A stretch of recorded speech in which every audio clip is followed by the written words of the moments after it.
오늘 저희들에게 허락해 주신 말씀은 우리 신약성서 갈라디아서 6장 1절로 5절까지에 있는 말씀입니다.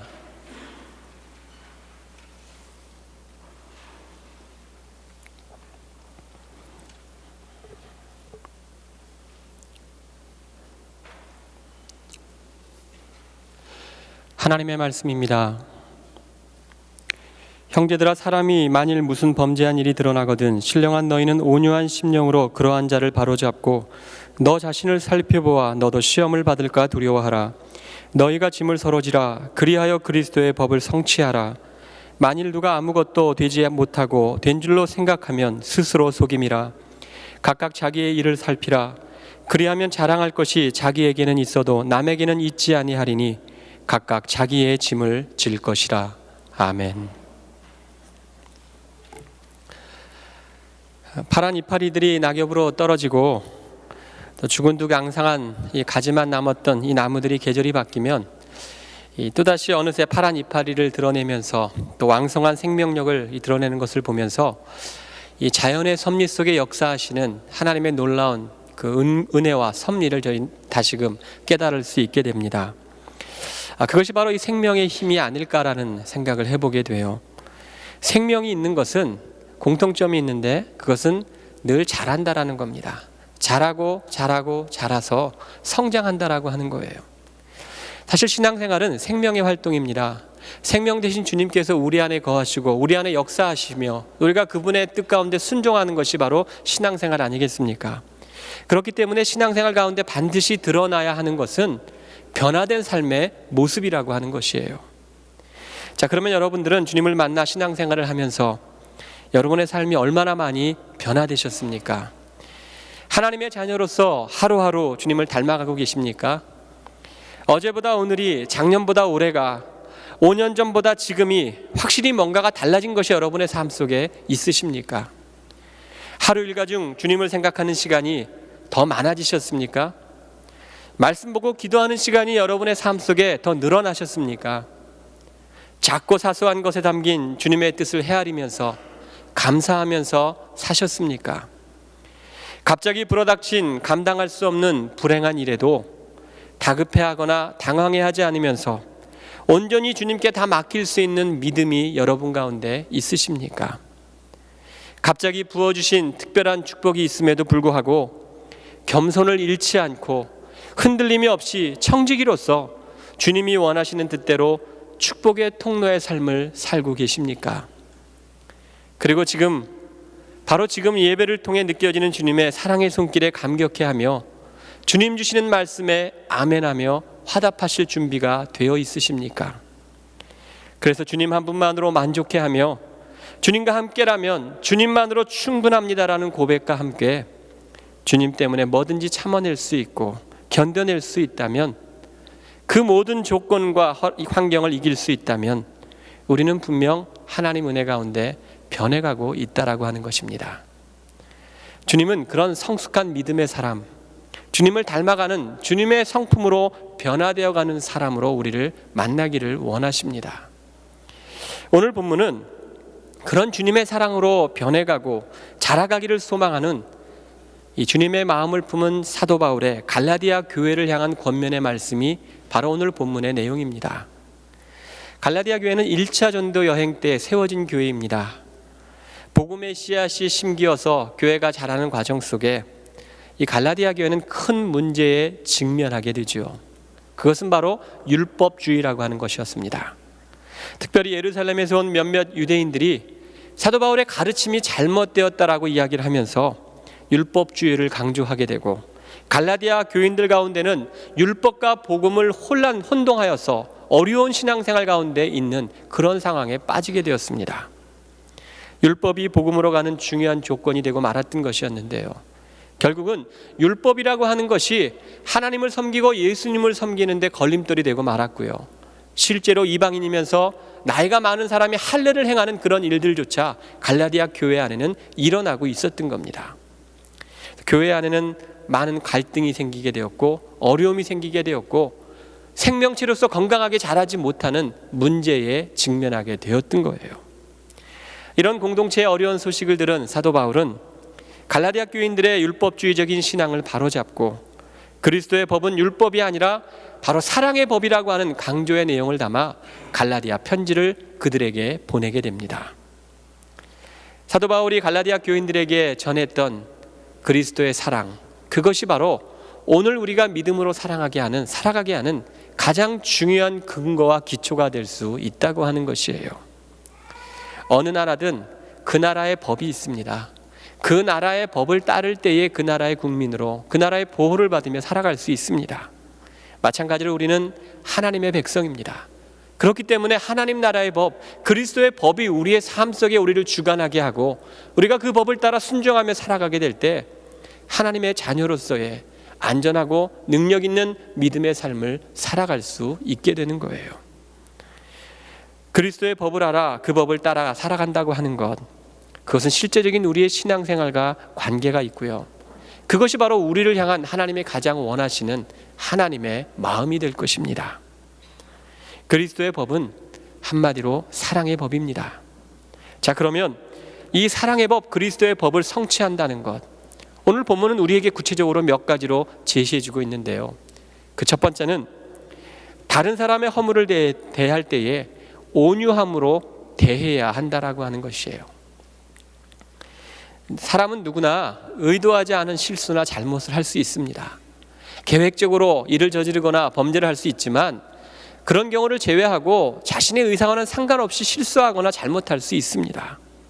그때 우리는 그것을 탓하거나 나무라는 것이 아니라 온유함으로 그들을 대해야 된다라고 하는 것이에요. 온유함으로 대한다는 것이 무엇일까? 이것의 정반대의 개념은 교만과 관련지을 수 있습니다. 그러니까 온유함으로 대해야 된다는 이야기는 교만하지 않고 겸손함으로, 화내지 않고 관용함으로 상대방을 대하는 것을 의미합니다. 겸손한 마음을 갖게 되면 우리 안에 나타나는 하나의 현상이 있죠. 그것은 자기 자신을 돌아보게 된다는 거예요. 내 마음에 겸손이 생기고 겸손의 마음으로 누군가를 바라본다면 나 자신도 바라보게 되는 것이고 그 사람보다 내가 더 낮은 위치에서 그 사람을 섬기며 그 사람을 배려하며 그 사람을 이해하는 마음, 그것이 바로 겸손이 아니겠습니까?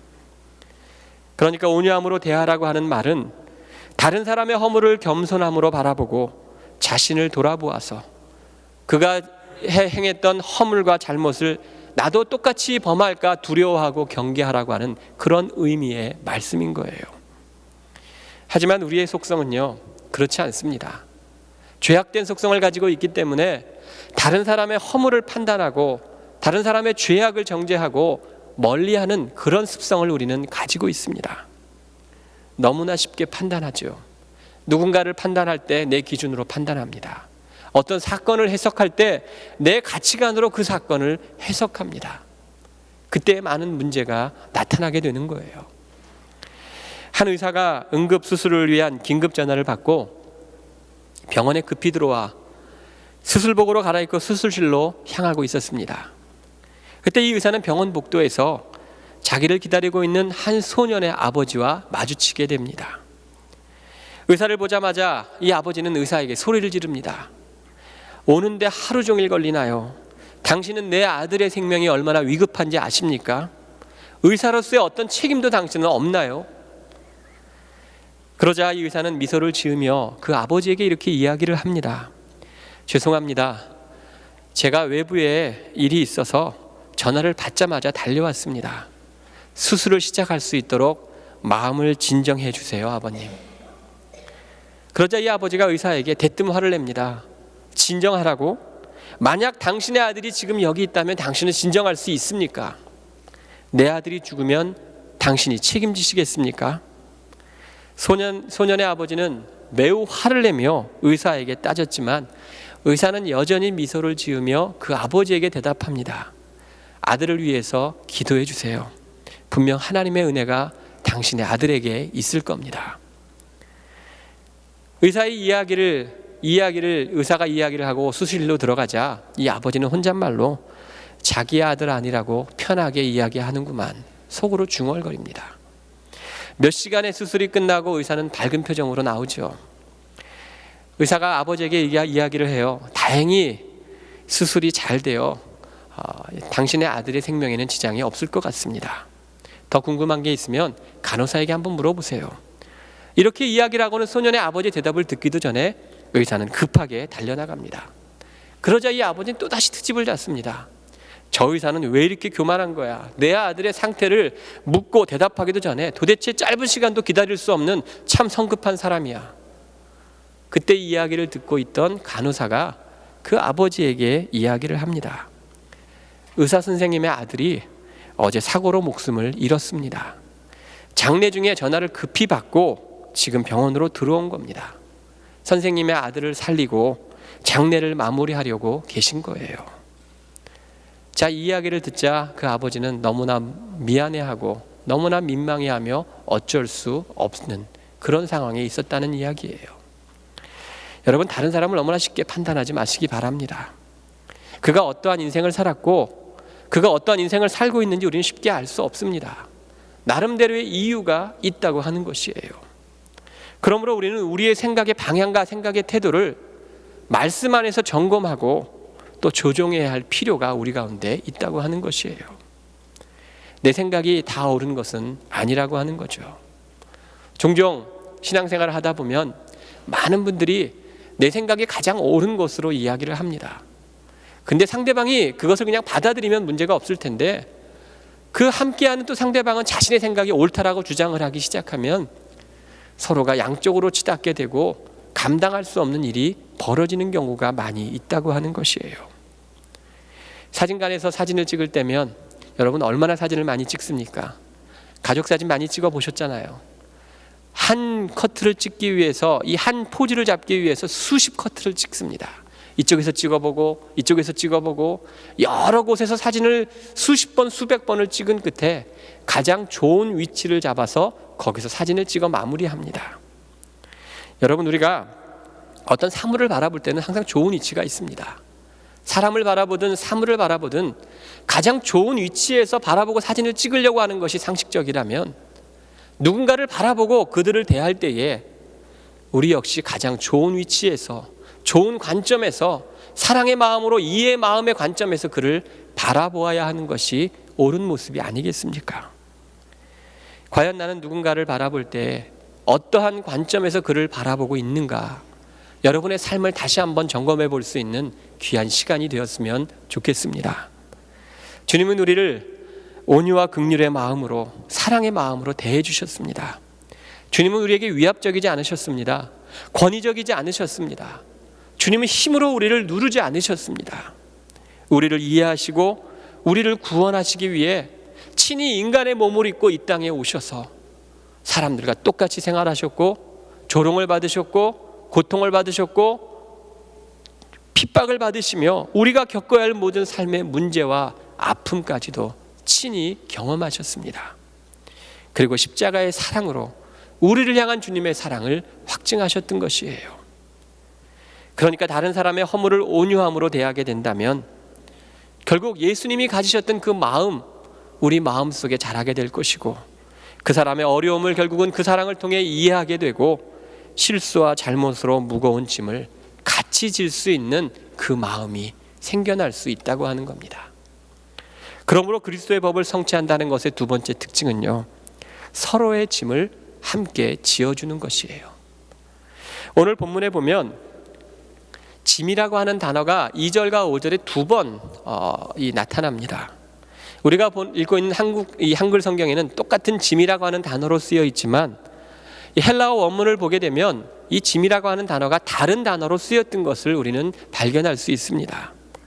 2절의 짐은 바로스라고 하는 단어가 쓰였는데요, 혼자로서는 해결할 수 없는 아주 무거운 짐을 의미할 때 쓰이는 단어고요. 5절에 있는 짐이라고 하는 것은 포르티온이라고 하는 단어가 쓰였는데 이것은 혼자 운반할 수 있는 작은 짐을 의미할 때 사용되는 단어입니다. 특별히 2절에서 너희가 서로 짐을 지라 하시는 말씀의 이 짐은 일반적인 짐뿐이 아니라 물건뿐이 아니라 우리가 책임져야 될 일, 함께 부담해야 할 일, 정신적인 괴로움, 시험당하는 것이나 재난까지도 포함하는 그 모든 광범위한 의미가 그 단어 속에 포함되어 있는 거예요. 그러므로 우리가 서로 짐을 진다는 것은 그 사람의 실수나 잘못뿐만이 아니라 그가 안고 있는 고통, 그의 어려움, 그의 시험까지도 함께 분담한다는 것을 의미하는 것이에요. 이것이 바로 사랑이라고 하는 겁니다. 그리스도의 법이란 곧 사랑의 법입니다. 우리가 율법에 빠져서 내가 꼭 이것을 지켜야만 그리스도의 사람, 그리스도의 백성으로 살아가는 것이 아니라 주님이 우리에게 허락하신 그 사랑을 통해 사랑으로 서로의 짐을 나누는 것, 그것이 바로 그리스도의 법을 성취하는 우리의 삶의 모습이 된다는 것이에요. 예수님도 우리가 감당해야 될 짐을 대신 지어주셨어요. 무엇보다 우리가 해결할 수 없는 죄의 문제를 주님이 십자가 위에서 대신 지어주시며 해결해 주셨어요. 요한복음 13장 35절에 너희가 서로 사랑하면 이로써 모든 사람이 너희가 내 제자인 줄 알리라. 우리가 그리스도인이라고 하는 사실, 여러분 무엇으로 알리겠습니까? 열매로 알릴 수 있지 않겠습니까? 어떤 나무가 심겨지면 그 나무가 어떤 나무인가 알 수 있는 것은 그 나무가 맺는 열매를 통해 그 나무를 알 수 있는 것처럼, 우리가 그리스도인의 삶을 살아간다고 하는 것은 그리스도 안에서 그리스도의 법을 따르며 주님의 사랑을 실천하는, 서로의 짐을 함께 나누어지는 그 삶이 바로 그리스도인다운 정체성을 나타내는 증거가 될 수 있다는 것이에요. 어려움 속에서 사랑의 마음이 섬김과 격려와 나눔과 같은 열매로 드러날 때에 결국 그것을 통해 하나님의 나라는 우리 가운데 임할 수 있게 됩니다. 교회는 작은 교회든 큰 교회든 그 교회 공동체가 유지되기 위해서는 반드시 감당해야 될 절대량의 짐이 있습니다. 시간적인 짐도 필요하고 각자 바쳐야 할 재능의 짐도 있어야 하고 경제적인 짐도 있어야 하는가 하면 함께 나눠야 될 기도의 짐도 필요합니다. 어떤 공동체든 그 교회가 건강히 유지되기 위해서는 반드시 서로 함께 그 짐을 지어야 된다라고 하는 거예요.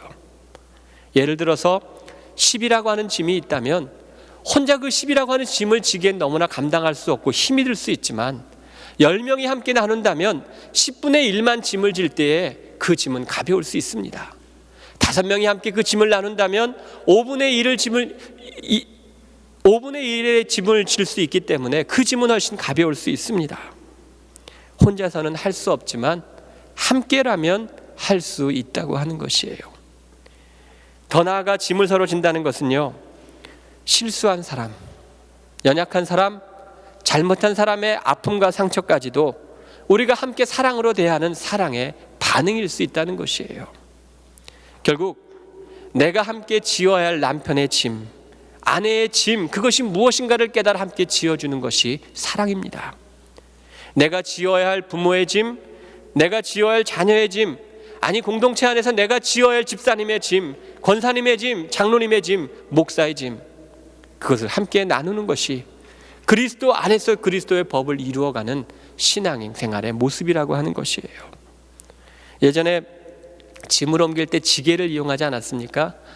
지게를 들어서 옮길 때에 무거운 짐을 옮기는데 가장 힘든 부분이 언제인가라고 묻는다면 많은 사람들이 이야기하기를 지게에다 짐을 싣고 일어설 때라는 이야기를 많이 해요.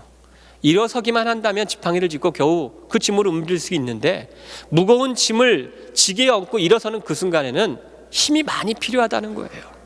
그때 누군가가 그 짐을 뒤에서 살짝만 거들어 준다면, 들어준다면 아무리 무거운 짐이라 할지라도 그 짐을 감당할 수 있다고 하는 겁니다. 서로의 짐을 지는 것은 바로 그겁니다. 누군가 힘들어하고 누군가 때는 실수를 하고 누군가 어려움 가운데 있을 때에 그의 어려움에 동참하여서 그의 짐을 함께 나누는 것, 함께 섬기는 것, 함께 지어주는 것, 그것이 바로 주님이 우리에게 원하시는 주님의 마음일 것이에요. 예수님은 우리의 짐을 대신 지시기 위해 생명까지 내어놓으셨습니다. 예수님이 십자가에서 보여주신 그 사랑을 기억하고 우리도 서로의 짐, 사랑으로 나눌 수 있는 삶이 되어야 하지 않겠습니까? 남의 짐을 지는 것은요, 결국 손해보는 일일 수 있고 우리가 모르는 위험이 도사릴 수 있는 그러한 일일 수도 있습니다. 그러나 중요한 것은 짐을 함께 질 때에 그것이 결국은 모두가 사는 길이 될 수 있다는 것이에요. 한 어린아이가 자신의 점심 먹기를 포기하고 자기의 도시락을 주님께 드리게 되었을 때 오병이어의 역사가 일어났잖아요. 남들은 굶든 말든 내 도시락 내가 준비해 왔으니까 나만 배부르면 되지라는 생각으로 그 도시락을 포기하지 않았다면 결코 5천 명이 먹을 수 없을 것이고 12광질에 남는 놀라운 은혜가 그 가운데 일어나지 않았을 것입니다. 함께 아파하고 함께 고민할 때 함께 살아가는 역사가 우리 가운데 일어나게 될 것이에요. 마지막 세 번째로 그리스도의 법을 성취한다라고 하는 것은요, 각각 자기 자신의 짐을 감당하는 것입니다. 5절에서의 짐은 개인의 등에 질 수 있는 작은 짐을 말합니다. 일반적으로 이 단어가 쓰일 때에는 군인들이 자신들이 지고 가는 배낭을 가르칠 때 이 단어가 사용되었다고 합니다. 그러니까 서로의 짐을 진다는 것이 공동체의 책임을 의미한다면, 자기 짐을 지는 것은 성도들이 생활 속에서 개인의 형편에 따라 자신이 감당해야 되는 자신의 책임이요 의무라고 할 수 있는 거예요. 그것은 하나님이 우리 각자에게 주신 고유의 사역일 수 있고 부르심일 수 있습니다. 그러므로 자신에게 맡겨진 일은 자신이 감당할 수 있도록 믿음으로 서야 하는 것이에요. 주님은 우리 모두에게 각자가 감당할 수 있는 일들을 맡겨주셨습니다. 우리가 못하는 일들을 맡겨주신 것이 아니라 주님이 우리에게 맡겨주신 것은 능히 우리가 감당할 수 있는 일들만 우리에게 맡겨주셨던 거예요. 그렇기 때문에 문제는, 우리가 할 수 없는 문제는 짐의 무게가 문제가 아니라 그 일에 순종하느냐 순종하지 않느냐의 문제라고 하는 것이에요.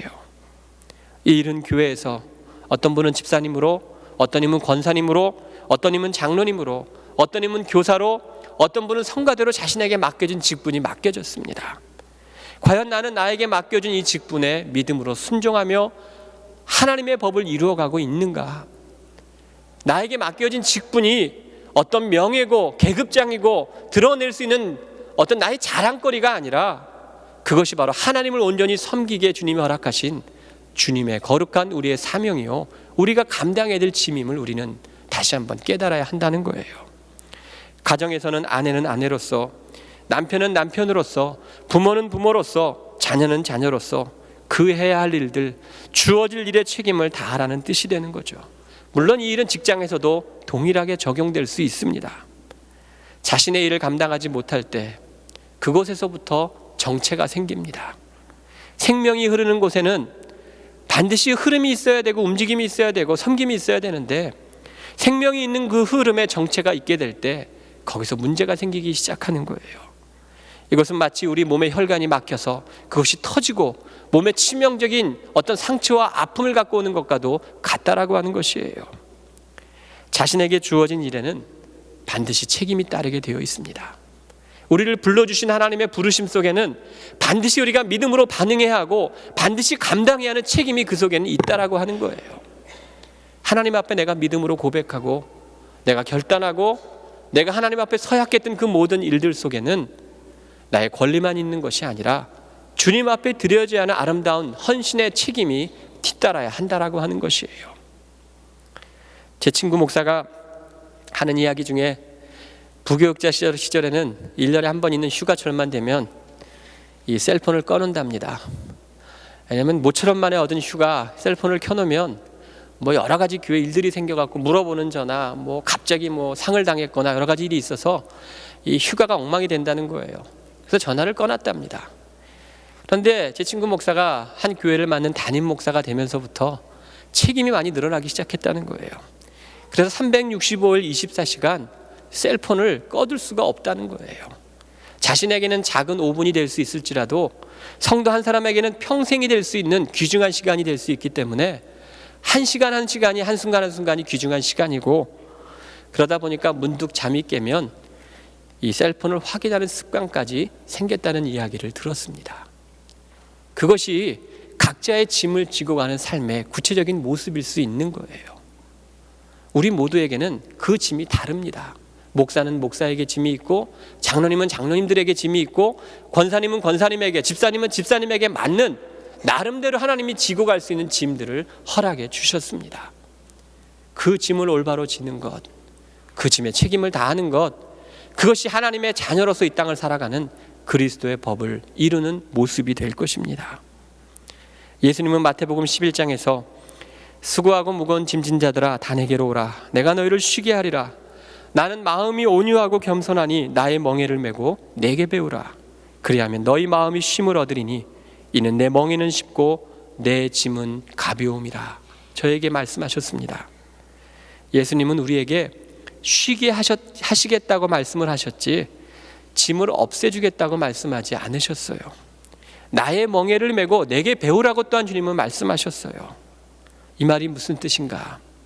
예수님도 멍에와 짐이 있다는 것을 인정하신 것이고요, 멍에 맨 소가 주인의 뜻대로 일하는 것처럼 온유하고 겸손하신 예수님의 가르침과 삶을 배우면 바로 그곳에서 세상에 감당할 수 없는 참된 안식과 쉼이 우리에게 찾아온다는 이야기입니다. 교회는 함께하는 공동체입니다. 서로의 짐을 지고 더불어 자라가며 함께 살아가는 생명체가 바로 이 허락하신 이 몸된 주님의 교회입니다. 공동체를 허락하신 가장 중요한 이유, 각 개인의 탁월함을 드러내는 데 있는 것이 아니라고 하는 것이에요. 자신의 약함과 한계를 깊이 인정하고 다른 지체들의 약함과 한계를 깊이 이해하고 짐을 서로 나누어짐으로써 주님 만나는 그날까지 각자에게 맡겨주신 그 짐을 감당할 수 있도록 우리는 함께 가야 하는 거룩한 책임이 우리에게 있다고 하는 것이에요. 고대 그리스 연무장에는 무사들의 경기 모습을 그린 그림이 걸려 있다고 하는데요, 그 그림 밑에는 이러한 문구가 적혀 있다고 합니다. 주목하라, 모방하라, 반복하라. 주목하라, 모방하라, 반복하라. 결국 이 문구를 오늘의 영적 전쟁의 이 시기 속에 살아가는 우리들에게 적용해 본다면 우리는 날마다 우리의 죄를 짊어지고 죽도록 사랑하신 예수님께 주목해야 한다는 것이고요, 또한 예수님이 걸어가신 그 길을 본받아서 주님을 닮아가는 삶을 우리는 살아야 한다는 것이고요, 그리고 예수님을 본받는 삶의 노력을 날마다 반복해 나가서 또 그 가운데 성령님이 우리를 도우시는 가운데 그리스도의 법을 이뤄가는 복된 삶을 살아가야 한다라고 하는 것입니다. 바라기는 다음 한 주간도, 아니 여러분에게 주어진 남은 여생도 하나님의 자녀로, 그리스도의 백성으로 그리스도의 법을 잘 성취하고 이루어 나가면서 주님 만나는 날 그 만남이 주님 앞에 칭찬받고 부끄럽지 않은 귀한 만남이 되시기를 예수님의 이름으로 축원합니다. 주님 감사합니다. 오늘도 저희를 사랑하셔서 또 귀한 날 주님 앞에 나와 예배하게 하시고 예배 가운데 주시는 하나님의 말씀을 통해서 우리가 어떻게 살아갈 것인가 또 다시 한번 우리가 결단하며 고백하게 하시니 감사를 드립니다. 하나님의 자녀 삼아 주셨다면 그 큰 은혜가 얼마나 크고 얼마나 놀라운데 저희가 그 은혜와 그 사랑을 헛되지 아니하도록 세상 속에 하나님의 자녀답게 살아갈 수 있도록 하나님 저희를 지켜주시고 또 하나님의 법을 지키며 또 하나님의 은혜를 따라 주님의 사랑으로 내 이웃을 대하고 내 이웃을 섬기고 맡겨진 사명을 감당해 나가는 저희들이 될 수 있도록 하나님 인도하여 주시옵소서. 다음 한 주간도 세상 속에 나가 살아갈 때에 하나님 은혜를 더하셔서 세상 속에 그리스도인으로 우뚝 설 수 있는 믿음과 힘과 용기를 더하여 주셔서 세상 속에 주눅들지 않게 하시고 위축되지 않게 하시고 또 세상을 섬기고 이웃을 섬기는 가운데 위로부터 내려주시는 하나님의 은혜와 힘과 능력으로 말미암아 세상 속에 소금과 빛의 역할을 감당해 나가는 저희들이 될 수 있도록 하나님 인도하여 주시옵소서. 세상을 살아갈 때마다 많은 어려움과 문제가 우리에게 다가오지만 그때마다 이 전쟁은 나에게 속한 것이 아니고 하나님께 속한 것임을 믿음으로 고백하면서 우리 앞서가시는 주님께서 우리보다 먼저 행하시는 그 일들을 바라보며 믿음으로 주님 앞에 나아가는 저희들이 될 수 있도록 하나님 역사하여 주시옵소서. 예수 그리스도의 이름으로 기도하옵나이다. 아멘.